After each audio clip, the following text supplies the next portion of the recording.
In this exercise, we're given the following matrices in this space. This is sometimes written as M2 by 2 over the reals.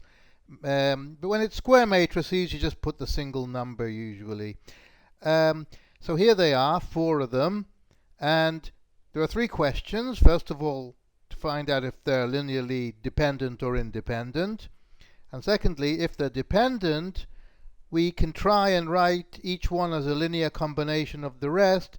It won't be guaranteed, because dependent means at least one could be written as a combination of the others, but doesn't mean that every one of them. Anyway, we can try. And last question, if A belongs to the span of B and C. Now these are matrices, but they're also vectors in the vector space. And if you want to use our usual techniques, there's a way of writing these as vectors not in the matrix form. What we do is we make a snake pattern. So I go 4, 1, 1, 5 here, like so, like so, like so.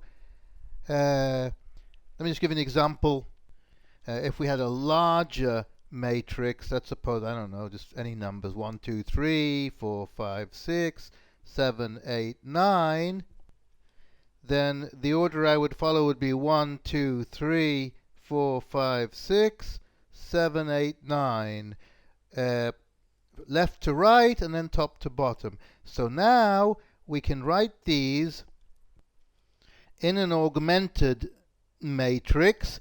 Like this 4, 1, 1, 5 is this 4, 1, 1, 5. And then we also write the A. And so on. D is 1, 3, minus 1, 2. 1, 3, minus 1, 2 is D. I just want to say that this is, just by convention, the order we do things in.